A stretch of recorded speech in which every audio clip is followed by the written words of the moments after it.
ഏവർക്കും നമസ്കാരം. എൻ്റെ പേര് ഡോക്ടർ രാജേഷ് ശങ്കരയ്യർ. ഞാൻ കോയമ്പത്തൂറുള്ള കോവൈ മെഡിക്കൽ സെൻറ്ററിലെ ന്യൂറോളജിസ്റ്റാണ്, അപസ്മാര സ്പെഷ്യലിസ്റ്റാണ്. അപ്പോൾ നമ്മളിവിടെ പറയാൻ പോകുന്ന കാര്യം എന്താണെന്ന് വെച്ചാൽ അപസ്മാരത്തെ പറ്റി, അതിൻ്റെ നവീന ചികിത്സാ രീതികളെ പറ്റിയുമാണ്. അപസ്മാരം എന്ന് വെച്ചാൽ എല്ലാവർക്കും അറിയാം, അതൊരു ആ രോഗിയെ മാത്രമല്ല കുടുംബത്തിനെ തന്നെയും വല്ലാതെ ബാധിക്കുന്ന ഒരു രോഗാവസ്ഥയാണ് അപസ്മാരം. വീണ്ടും വീണ്ടും വരുന്ന അപസ്മാരം, മരുന്ന് കൊണ്ട് നിയന്ത്രിക്കാൻ പറ്റാത്ത അപസ്മാരം, ഈ രീതിയിലുള്ള അപസ്മാരമുള്ളപ്പോൾ രോഗിയുടെ പ്രായത്തിനനുസരിച്ചുള്ള ബുദ്ധിമുട്ടുകൾ ഉണ്ടാകുന്നതാണ്. ഉദാഹരണത്തിന്, വളരുന്ന കുട്ടി ആ പ്രായത്തിലാണ് ഈ രോഗം വരുന്നതെങ്കിൽ കുട്ടിയുടെ വളർച്ച മാത്രമല്ല, അതിൻ്റെ പഠിപ്പ്, പ്രധാനമായും നമ്മുടെ കുട്ടികളുടെ ഫോർമേറ്റീവ് ഇയേഴ്സ് എന്ന് വെച്ചാൽ നാളത്തെ ഒരു നല്ല രീതിയിലുള്ള ഒരു ഇൻഡിവിജ്വലായിട്ട് മാറുന്നത് പഠിപ്പിൽ കൂടിയാണ്. അപ്പോൾ ആ പഠിക്കുന്ന കാലഘട്ടം എന്ന് പറയുന്നത് 5 വയസ്സ് മുതൽ 15 വയസ്സ് വരെയാണ്.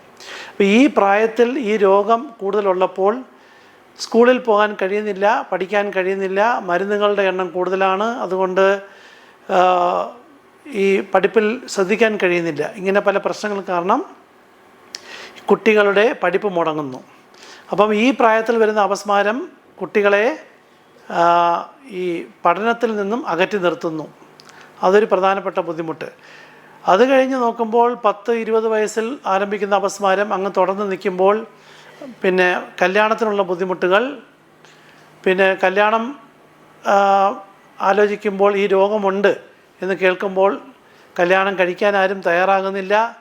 രോഗം നല്ല നിയന്ത്രണത്തിലാണ് എന്ന ഒരു സ്ഥിതിയാണെങ്കിൽ പോലും ഇന്നത്തെ ഒരു അവസ്ഥയിൽ ജനങ്ങളുടെ ഇടയിൽ ഈ രോഗമുള്ള ആൾക്കാരെ വിവാഹം കഴിക്കുന്നതിന് വളരെയധികം ബുദ്ധിമുട്ടായിട്ടാണ് കാണുന്നത്.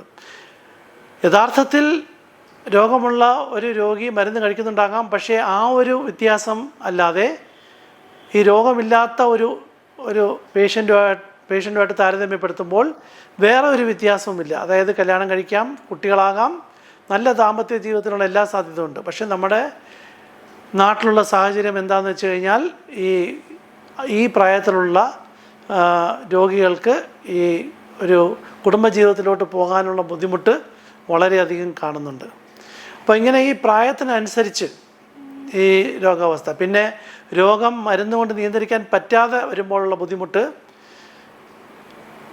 രോഗം കൊണ്ട് രോഗി ഇടയ്ക്കിടെ താഴെ വീഴുന്നു, മുറിവുണ്ടാകുന്നു, ആശുപത്രിയിൽ പോകുന്നു, അത് വേറെ. മരുന്നുകളുടെ എണ്ണം 2, 3, 4, 5 വരെ ചില രോഗികൾക്ക് അതിനപ്പുറം മരുന്നുകൾ കൊടുക്കുന്നു, അതുകൊണ്ടുണ്ടാകുന്ന പാർശ്വഫലങ്ങൾ അതൊരു ഭാഗത്ത്. കുടുംബത്തിലെല്ലാവർക്കും ഈ പ്രസ്തുത രോഗിക്ക് രോഗം മാറുന്നില്ലല്ലോ എന്നുള്ള വിഷയം ആലോചിച്ച് കൊണ്ടുള്ള മാനസികമായിട്ടുള്ള ബുദ്ധിമുട്ട്, രോഗിക്കും മാനസികമായിട്ടുള്ള പിരിമുറുക്കം, ഡിപ്രഷൻ എന്നൊക്കെ പറയുന്ന അവസ്ഥ, മാനസികമായിട്ടുള്ള ബുദ്ധിമുട്ടുകൾ ഉണ്ടാകുന്നു. അപ്പോൾ സാമ്പത്തികമായിട്ടും മാനസികമായിട്ടും കുടുംബത്തിൽ ഒരു തകർച്ച അവസ്ഥയാണ് ഈ രോഗം കൊണ്ടുണ്ടാകുന്നത്.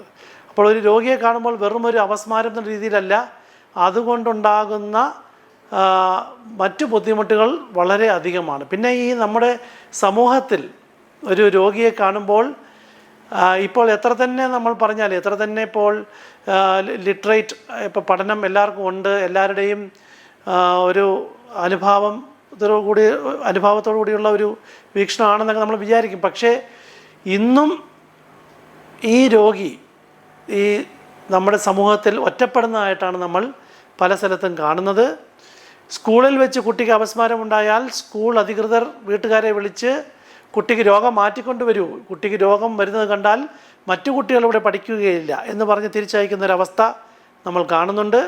അതുപോലെ ജോലി സ്ഥലങ്ങളിൽ രോഗം വന്നു കഴിഞ്ഞാൽ ഉടനെ തന്നെ ഈ രോഗിയെ അവിടെ നിന്നും ജോലിയിൽ നിന്നും പിരിച്ചുവിടാനുള്ള പിരിച്ചുവിടുന്നൊരവസ്ഥയാണ് നമ്മളിന്ന് കാണുന്നത്. ചുരുക്കി പറഞ്ഞു കഴിഞ്ഞാൽ ഈ അപസ്മാര രോഗിക്ക്, നിർഭാഗ്യവശാൽ അപസ്മാരം വരുന്ന രോഗിക്ക് എല്ലാ സ്ഥലങ്ങളിലും ബുദ്ധിമുട്ടുകളാണ് അനുഭവപ്പെടുന്നത്. അപ്പോൾ ഈ ഒരു അവസ്ഥ കാരണം ഈ രോഗത്തിന് നമുക്ക് നല്ലൊരു ചികിത്സ നേടിയെടുക്കാൻ കഴിഞ്ഞാൽ രോഗിയുടെ രോഗം മാറുന്നു എന്നുള്ളതിൽ ഉപരി സമൂഹത്തിലും തൻ്റെ വ്യക്തിപരമായ ജീവിതത്തിലും അതൊരു വലിയൊരു നാഴികക്കല്ലായിട്ടാണ് മാറുന്നത്. ഇപ്പോൾ ഇന്ന് നോക്കുമ്പോൾ ഒരു പഴയ അവസ്ഥയിൽ ചില മരുന്നുകളുണ്ട്, അത് കൊടുത്തു കഴിഞ്ഞാൽ രോഗം നിൽക്കുന്നില്ല എന്ന് പറയുമ്പോൾ പിന്നെ വേറെ വലിയ ചികിത്സകളൊന്നുമില്ല. പക്ഷേ ഇന്ന് രോഗത്തിനെ വ്യക്തമായിട്ട് കണ്ടുപിടിക്കാനുള്ള നമ്മുടെ ഇൻവെസ്റ്റിഗേഷൻസ് അല്ലെങ്കിൽ ടെസ്റ്റുകൾ അതുണ്ട്. അതല്ലാതെ തന്നെ രോഗത്തിനുള്ള ചികിത്സ, പുതിയ മരുന്നുകളും, പിന്നെ ചില ഭാഗ്യവാന്മാരായ രോഗികളെന്ന് ഞാൻ പറയും, അവർക്ക് പിന്നെ എന്താ പറയുക, തലച്ചോറിലെ സർജറി എന്ന് പറയുന്ന സർജറി മൂലം, ഓപ്പറേഷൻ മൂലം രോഗത്തിന് ഒരു സ്ഥിരമായിട്ടുള്ളൊരു മാറ്റം കൊടുക്കാനുള്ള സാധ്യതയുള്ള ഒരവസ്ഥ ഇന്ന് ഉണ്ടായിട്ടുണ്ട്. അത് കാരണം പല രോഗികളും പിന്നെ മരുന്നുകൾ കൊണ്ട് മാറാത്ത രോഗികൾക്ക് ഈ ഓപ്പറേഷൻ മൂലവും നല്ലൊരു മാറ്റം കിട്ടുന്ന ഒരു നല്ല കാലഘട്ടമാണ് ഇന്ന് അപസ്മാര രോഗികൾക്ക്. അപ്പോൾ ഈ രോഗികൾ മരുന്ന് കൊണ്ട് രോഗം മാറുന്നില്ല, അപസ്മാരം കൊണ്ട് വല്ലാണ്ട് ബുദ്ധിമുട്ടുന്നുണ്ട് എന്നുള്ള രോഗികളുണ്ടെങ്കിൽ അവർക്കെല്ലാം ആശ്വാസമേകാനായിട്ട് കോവൈ മെഡിക്കൽ സെൻറ്ററിൽ നിന്നും നമ്മൾ ഒരു അപസ്മാര ക്യാമ്പ് പാലക്കാട് വെച്ച് സംഘടിപ്പിക്കുന്നുണ്ട്. ഈ വരുന്ന ഓഗസ്റ്റ് 11 ഞായറാഴ്ച രാവിലെ 10 മുതൽ ഉച്ചയ്ക്ക് 1 മണി വരെ. അപ്പോൾ സ്വാതന്ത്ര്യദിനം അടുത്തു വരികയാണ്. ഈ രോഗികൾക്ക് അപസ്മാരത്തിൽ നിന്നും കൂടി സ്വാതന്ത്ര്യം കിട്ടിക്കൊള്ളട്ടെ എന്നുള്ള ഒരു ആഗ്രഹത്തോടു കൂടി കോവൈ മെഡിക്കൽ സെൻറ്ററിൽ നിന്നും ഞങ്ങൾ അവിടെ പാലക്കാട് വന്ന് ഈ രോഗത്തിൽ നിന്നും കഷ്ടപ്പെടുന്നവർക്ക് വേണ്ടി ഒരു ക്യാമ്പ് സംഘടിപ്പിക്കുന്നുണ്ട്. ഈ ക്യാമ്പ് നടക്കുന്ന സ്ഥലം കോട്ട മൈതാനത്തടുത്തുള്ള IMA ഹാൾ അവിടെ വെച്ചാണ്. അപ്പോൾ രോഗത്തിൽ നിന്നും കഷ്ടപ്പെടുന്നവർ, എസ്പെഷ്യലി പ്രത്യേകിച്ച് ഈ മരുന്ന് കൊണ്ട് പൂർണ്ണമായിട്ടും നിയന്ത്രണം കിട്ടാത്തവർ, പിന്നെ കുട്ടികളുടെ പല അപസ്മാരമുള്ള കുട്ടികളുടെ പല പ്രശ്നങ്ങൾ കൊണ്ട് ബുദ്ധിമുട്ടുന്നവർ, പിന്നെ കല്യാണപ്രായമായിട്ടും അപസ്മാരം കാരണം പല ബുദ്ധിമുട്ടുള്ളവർ, ഇങ്ങനെ അപസ്മാരത്തോടനുബന്ധിച്ചുള്ള പ്രശ്നമുള്ള എല്ലാ രോഗികൾക്കും ഈ അപസ്മാര ക്യാമ്പിൽ പങ്കെടുക്കാവുന്നതാണ്. പങ്കെടുത്ത് അതിൻ്റെ ബെനിഫിറ്റ്സ് ഉൾക്കൊള്ളാവുന്നതാണ്.